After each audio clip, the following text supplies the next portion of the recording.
اعوذ باللہ من الشیطان الرجیم بسم اللہ الرحمن الرحیم۔ قبر کی پہلی رات کا منظر۔ آج ہم اس سوال کا جواب آپ کے لیے اسلامی نقطہ نظر سے لے کر حاضر ہوئے ہیں۔ اس کے علاوہ آپ کو یہ بھی بتائیں گے کہ آخر قبر انسان کو کیسے پکارتی ہے، کیا یہ پکار انسان کو سنائی دیتی ہے؟ قبر کی پکار۔ حضرت ابو سعید خدری رضی اللہ تعالی عنہ سے روایت ہے کہ سرور کائنات صلی اللہ علیہ وآلہ وسلم نے فرمایا، لوگوں، لذتوں کو ختم کرنے والی موت کو کثرت سے یاد کیا کرو۔ قبر ہر دن اپنے مردوں سے خطاب کرتے ہوئے اعلان کرتی ہے، میں غربت اور تنہائی کا گھر ہوں، مٹی اور کیڑوں کا گھر ہوں۔ جب مومن کو دفن کیا جاتا ہے تو قبر اسے مرحبا کہتے ہوئے خوشخبری سناتی ہے کہ میری پشت پر چلنے والوں میں تو بڑا محبوب تھا، آج میں تیری ہو گئی اور تو میری طرف آ گیا، تو اب میرے احسان کو دیکھ لے گا۔ یہ کہہ کر قبر تا حد نگاہ کشادہ وسیع ہو جاتی ہے اور جنت کا دروازہ اس کے لیے کھول دیا جاتا ہے۔ یہاں سے اس کو جنت کی تازہ ہوا آتی ہے۔ مرنے کے بعد اعمال کا رابطہ ٹوٹ جانا۔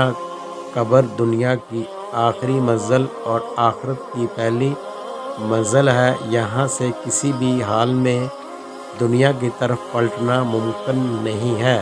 مرنے کے ساتھ تمام ذمہ داریوں، نماز، روزہ اور باقی احکام الہی سے وضاحت ہو جاتا ہے۔ رسول اللہ صلی اللہ علیہ وآلہ وسلم فرماتے ہیں، جب میت کو دفن کیا جاتا ہے تو دو فرشتے اس کے پاس آئیں گے، ایک کا نام منکر اور دوسرے کا نام نکیر ہے، اس حال میں کہ اپنے بالوں کو زمین پر کھینچتے ہوئے دونوں پاؤں سے زمین کو چیرتے ہوئے آئیں گے۔ ان کی آواز گرج اور بجلی کی آواز کی طرح ہوگی، ان کی آنکھیں سخت بجلی کی طرح آنکھوں کو خیرہ کرنے والی ہوں گی۔ انسان سے پوچھیں گے، تیرا پروردگار کون ہے؟ تیرا دین کیا ہے؟ تیرا نبی کون ہے؟ وہ جواب دے گا کہ خدا میرا پروردگار ہے، اسلام میرا دین ہے اور محمد صلی اللہ علیہ وآلہ وسلم میرا نبی ہے۔ اس وقت وہ دونوں اس سے کہیں گے، خدا تم کو اسی پر جس پر تو راضی ہے ثابت قدم رکھے۔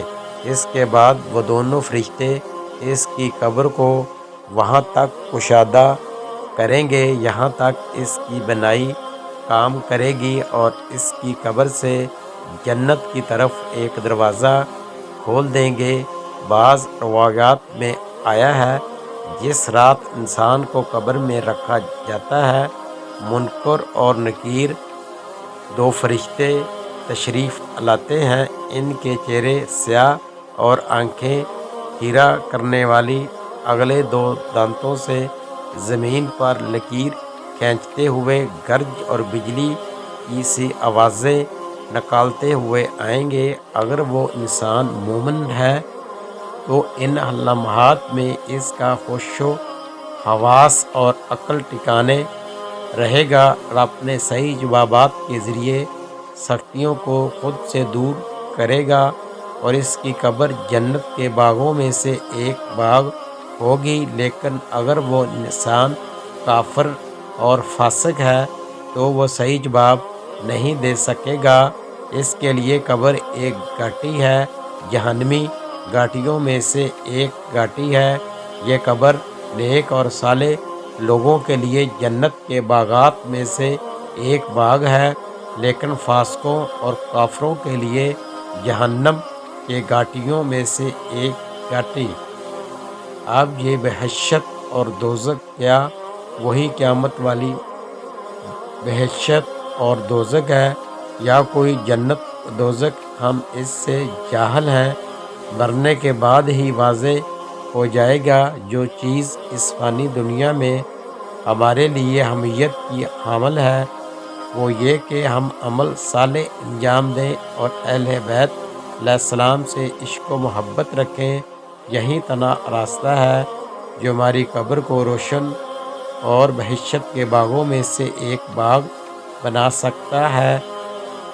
اگر روایات میں منکر اور نکیر کے شر یا نکیرن کا خوف جیسی عبارتیں آئی ہیں تو اس کا مطلب وہ ڈر اور اضطراب ہے جو میت کو ان دونوں فرشتوں کو دیکھنے کی وجہ سے لاحق ہوتا ہے۔ اسی لیے مشکلات سے بچنے اور سختیوں سے نجات کے لیے سورہ ملک کی تلاوت کرنے کی سفارش ہوئی ہے۔ اس طرح بعض دعائیں بھی وارد ہوئی ہیں جن کا ان کٹھن لمحات میں پڑھنا میت کے لیے آسانی کا باعث ہوتا ہے۔ اسی طرح میت کے رشتہ داروں کو سفارش کی گئی ہے کہ دفن کے بعد اسے اکیلا نہ چھوڑا جائے اور تلقین کی جائے کہ منکر اور نکیر کے سوالوں کے جواب دینے میں اسے آسانی ہو سکے۔ بعض روایات کے مطابق قبر میں سوال و جواب تمام لوگوں سے نہیں بلکہ بعض خاص لوگوں سے ہوگا، جو کافر محض یا مومن محض ہوگا، اس سے سوال و جواب ہوگا، لیکن جو لوگ ان کے درمیان ہوں گے ان کا حساب و کتاب قیامت کے دن ہوگا۔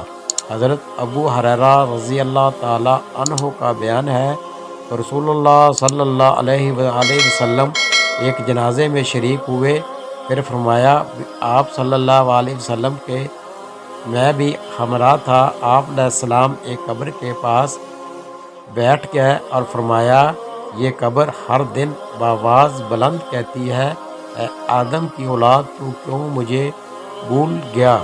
کیا تجھے یہ معلوم نہیں کہ میں تنہائی کا گھر، غربت کا گھر، وحشت کا گھر، کیڑے مکوڑوں کا گھر ہوں؟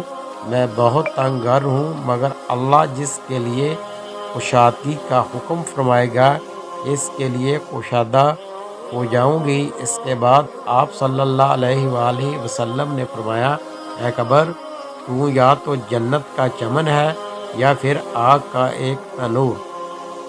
پھر حضرت ابو حجاج رضی اللہ تعالی عنہ سے روایت ہے کہ رحمت عالم صلی اللہ علیہ وآلہ وسلم نے فرمایا مردہ جب قبر میں رکھا جاتا ہے تو قبر اس کو کہتی ہے اے ابن آدم، تو ہلاک ہوا، تجھے کس چیز نے مجھ سے دھوکے میں رکھا؟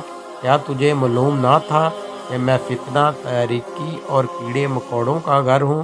تجھے کس چیز نے کر دیا؟ تو میری پشت پر خوب اکڑ کر چلتا تھا۔